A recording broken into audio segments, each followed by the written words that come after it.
Let me just in the remaining moments go back to another headline, unfortunately, and that is North Korea is launching all these nuclear missile tests. Last evening they launched some more. I don't know, intelligence agencies may or may not have expected this barrage. What is your comment on this, and how in the world are we going to deal with North Korea, which has become a long-term and vexing problem? It is one of the biggest problems out there today. It's a difficult one that we dealt with. Obviously, the Obama administration is now facing a major test. They've set off another nuclear device. They have been proliferators in the past, both of nuclear technology and missile technology. They did, of course, build a nuclear reactor in the Syrian desert designed to produce plutonium for the purposes of having Syrian nuclear weapons. That got shut down when the Israelis bombed it. The fact is, North Koreans are one of the worst operators in the world today. You've got to find some way to change the course they're on, or they're going to be a major threat. One of the things that I think is the wrong thing to do is at this particular time to cut our program for missile defense in the Defense Department. That's more important than ever when you've got a rogue nation out there like North Korea that operates in accordance with a whole different set of standards than normal people do, with the possibility that they could ultimately deploy a weapon that could hit the United States. Why do you reckon that Secretary of Defense Gates, himself a Republican, served under numerous Republican administrations, is going along with this? I don't know. I haven't talked to Bob about it. Bob stayed on because he was asked to stay on. I thought it was a good thing that he did continue in office, but obviously somebody made the decision, and he's supporting it to reduce the amount of money that we devote to missile defense.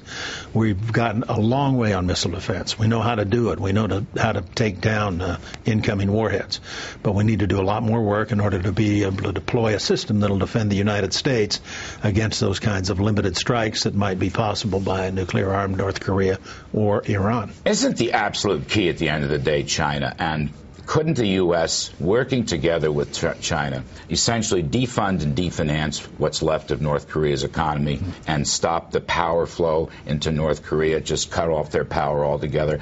Beyond that, seems like it's more empty talk to me. UN conferences and resolutions seem to have virtually no meaning. Isn't this China the key here? I think it is. I think you're absolutely right, Larry. The Chinese have got long international border with North Korea. They have more commerce with North Korea than anybody else. They clearly are in a position, if anybody is, to try to put the screws to the North Korean economy to get them to change their behavior. So far, they've been willing to enter into the six-party talks, but that's about the end of it. There have been no real sanctions, no penalties imposed on North Korea for their past behavior. And every time they go through one of these cycles, then they go out and demand, the North Koreans demand more concessions in order to go back to the table again to resume the talks. But through this process, we've had numerous missile tests. We've had now 2 tests of nuclear weapons in 2006, and then again now we've had them building the reactor in Syria for the Syrians.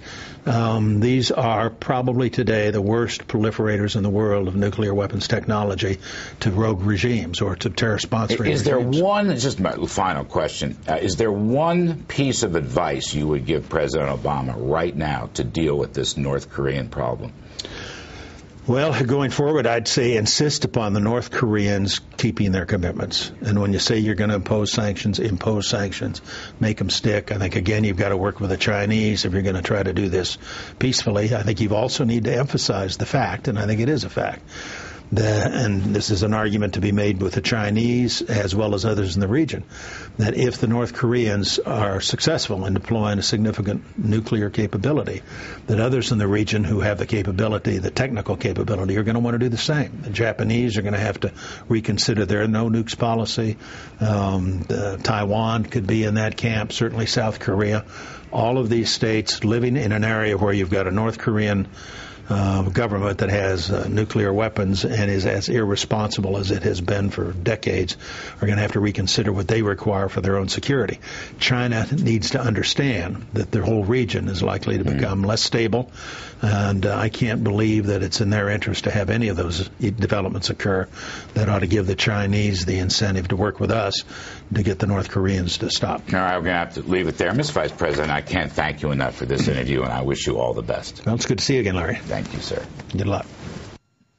All right, so you know I've interviewed Mr. Cheney many times down through the years, I think 6 or 7 times while he was Vice President. You cannot tell me He doesn't have a remarkable intellect. You just cannot tell me that. You cannot tell me that starting in the late 1960s, he doesn't have a remarkable record of public service, for heaven's sakes. And I think he told us tonight that, yes, the Bushies are culpable to some extent, but bailout nation is a lousy idea here at home, and hoping Mr. Obama will listen to that.